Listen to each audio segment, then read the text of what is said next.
morning, friends.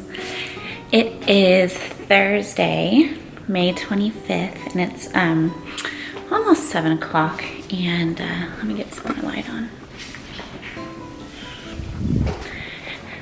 I don't know if you guys have the Time Hop app, but I do, and I love it. And today I was scrolling through it, and I had a feeling I was gonna be seeing this soon because Riker's birthday is this weekend. But today marks 4 years since my water broke with Riker. And your water's supposed to break. So in most births, that's probably not that big of a deal. But when my water broke with Riker, I was only 32 weeks pregnant. Sorry, I'm making breakfast.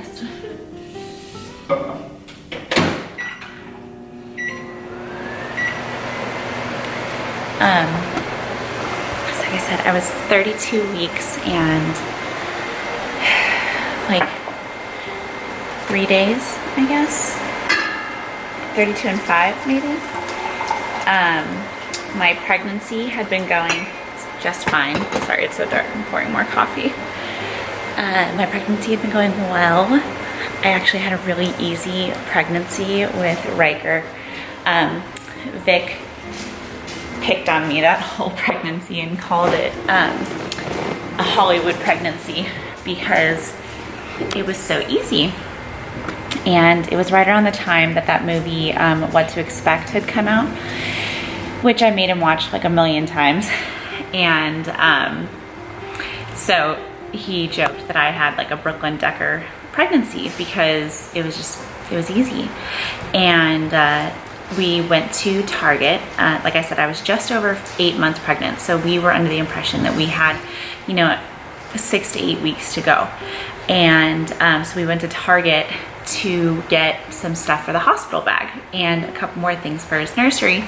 And I'll never forget this. Vic was in the men's section of Target trying on different socks because he had just gotten his job as a financial advisor, and so he was wearing a suit to work every day. And his signature, since he started wearing suits on a regular basis, was that he wore really fun socks. And so he was looking at these socks, and I was trying on maxi dresses because that was a really hot end of spring, early summer. And we were coming up on Memorial Day, and so I was huge. And I was trying on maxi dresses. And I remember going in and going to pull the dress on and being like, did I just pee myself? And then I bent down and it happened again. And I was like, this is bizarre because I never had any issues like that. And it wasn't a gush. It wasn't like, oh God, my water just broke. It was just like little spurts. And so by the third time it happened with movement, I went out to Vic and I was like, we have to go. And we had this basket full of stuff. Like, I'm pretty sure my water just broke. And so I had a doula. Her name was Christy Jones. If you're in the Hampton Roads area, she's with Birth in Sight and she's amazing. And so I think I called my mom first. And she, of course, was like, call your doula. I described everything that was happening and she was like, you need to call your doula. And so we were driving home and I called Christy and we were gonna monitor the situation, but she was like, you probably need to go into the hospital. And it was funny because I was going to be giving birth at a Navy hospital, and I'm very passionate about the whole pregnancy and labor and delivery process. I think it's something that a lot of people don't know very much about. And so I put a lot of time and effort into studying a lot about it. I read every blog out there. I read a ton of books for preparing for doula certifications. Watched a ton of documentaries. And so I knew, or I had a good feeling of how I was going to be received when I showed up to the hospital, being 32 weeks and my water being broken. And so, but I had this, I was excited, but I had this sense of calm about it too. Like I wasn't scared. And so we went home and packed our stuff up and got everything ready. And then I remember being like, they're not gonna feed me. If I am in labor, they're not gonna let me eat. And so we went out to eat. We went to Tijuana Flats and sat and ate like a full meal. And I don't think I was able to eat. I think I was too like hyped, but ate as much as I could. And then realized that I'd forgotten my pillow. And so we turned around and went back to the house. And so from the moment of my water breaking to when we finally like decided to head to the hospital, it was like 3 to 4 hours or something. And so we got there and checked in and they tested everything and I got admitted. And I wound up staying there for like the next, well, let's see, today is the 25th and he was born on the 28th, so it was 3 days. And I got moved from room to room, from labor and delivery to like the recovery side so they could just keep an eye on me. And I felt very connected to Riker the whole time that I was pregnant. Like I just was very aware of him and I was very into being pregnant. I love, Vic is gonna watch this and be like, she's terrible, but I truly love being pregnant. So it was funny because I had all these doctors coming in and Portsmouth is a training hospital. So I had to see, I was seeing a different person like every 30 minutes, like because they'd send in training doctors and they'd send in all these people. And so I kept having to re-explain myself. I kept having to get tested. And then it got to the point where I was like, get your hands out of my vagina, like no more tests. I had to wear a monitor the whole time, the belt monitor. And if I laid on my side, I remember it was either the first or second night, Vic went home because he had work the next day and I was like, there's no reason for you to stay overnight in the hospital with me. Like, I'm just gonna lay here because I didn't want to be induced. I wanted to ride it out as long as possible. And so they had me on steroids and they had me on all this stuff to try and boost Riker's development as quickly as possible since he was probably gonna be coming soon. And so I remember one night I had the belt on and I fell asleep and I had rolled over onto one of my sides and it was the opposite side that Riker was on. And so I finally fell asleep because, with all those people coming in and I was in the labor delivery area and it was just really loud. And so I finally am able to get some rest. And then out of nowhere, like 6 or 7 doctors and nurses come rushing into the room and they're freaking out because the way I had shifted, it made it so they couldn't hear Riker's heartbeat on the belt. And so they freaked out and flipped me over onto all fours to try and find his heartbeat. And they start yelling about prepping me for a C-section. My hand's orange. And they're not even like asking me anything about it. And they're not like, they're just yelling. I remember it just being very chaotic and stuff, but I could feel him moving and I knew he was fine.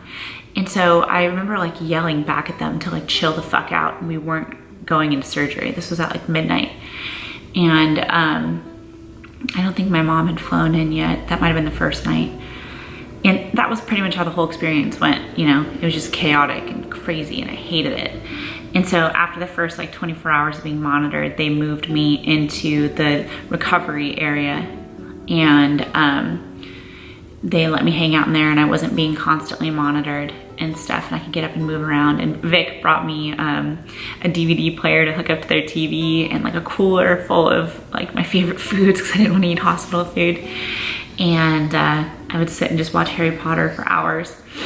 And I was committed to a natural birthing plan. I didn't want to have any interventions.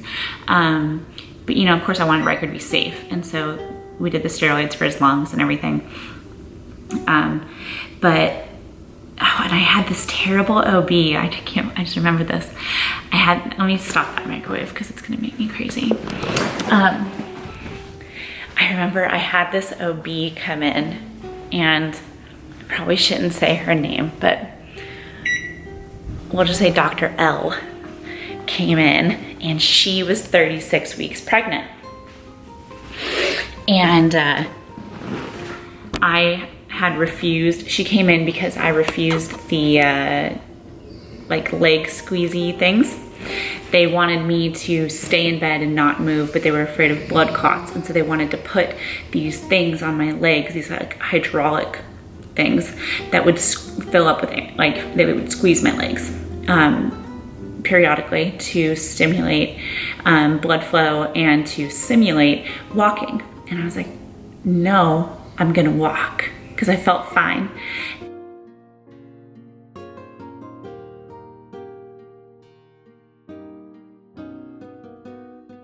And they had tested my fluid and it was fine, and I wasn't like, every time I would roll over I would gush fluid, but I mean, we were monitoring everything, so I wasn't worried. I was already being so monitored that I was like, no, I'll just get up and walk to the bathroom and stuff. Like, they wanted me to like use a bedpan and like just lay there. I was like, this is stupid.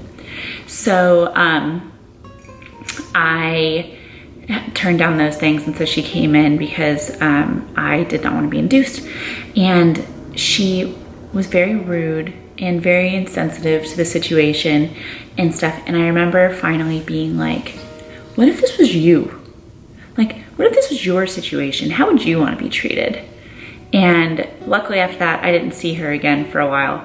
And then the next day, a different doctor came in, and he was a neonatologist, and he said that they had looked everything over, all of my tests. Riker was perfectly fine, I was perfectly fine, and he told me that if Riker was born, he was going to be, like, there was no cause for concern, that he could come at any point then, and he would be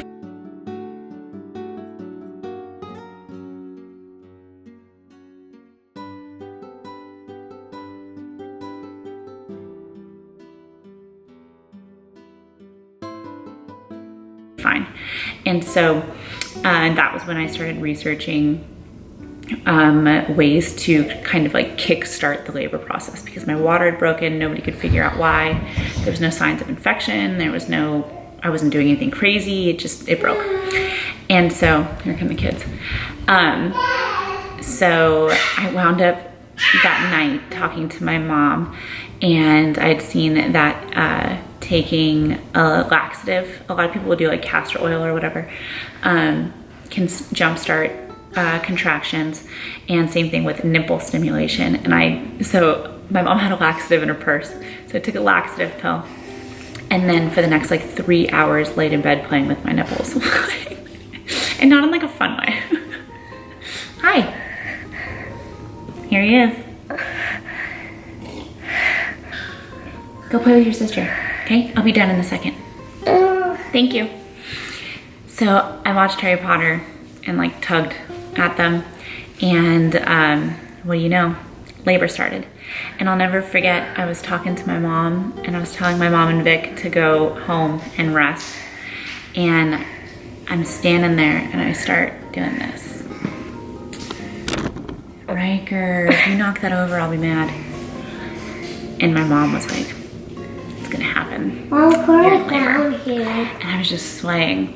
And so I kept up with everything I could. I tried to get some rest. I started eating because I was like, you know, game on once we get in there. So I remember Vic brought me, I think I had those Pepperidge Farm Tahoe cookies. Oh, love those. And so I was just nibbling on like carb sources, like sugar. Like, I'm gonna need energy, and drinking a ton of water. And so that was at like 8 o'clock at night. And I remember this nurse kept coming into the recovery area, and she was like, look, I am not labor and delivery. You have to tell me if you're in labor. And I was like, no, I'm fine. I'm fine. Because I didn't want to get moved over, and I didn't want to deal with anybody until I was ready. So I was good. I was good. And then it was finally around like 3:30 or 4 in the morning, she came into the room, and I was like bent over the sink or something like that. I was officially at the point where I had to like bend over and let my stomach just hang. And I was like, I think we need to talk to somebody. And from that point on, things moved super fast. But I'm gonna save that for a different day. So I'll try, if I figure out how to put the picture in while I'm talking, I'll try and add that in here. I'll just put it right now. But the picture that spiked me thinking about all of this. So I guess that is kind of like part 1 of Riker's birth story, since my baby boy is turning 4 this weekend. So I want to reiterate, if anybody listens to this and thinks I'm like some crazy hippie who was putting her son in danger, that like I made all of the decisions about limiting interventions and like not doing certain things, like while I was being surrounded by like 5 million doctors, and I wasn't doing anything stupid. So before like haters have something to say. Thank you, sweetheart. It is obviously time to start my morning. The kids are down here. No touch. Are you crazy? Say hi. Riker's drumming on a tub of protein. So thanks guys. I'll get this uploaded right now, and it's time to start our day. Have a good morning. Say good morning. Good morning. Say hi. What was that? Yes, Chelsea.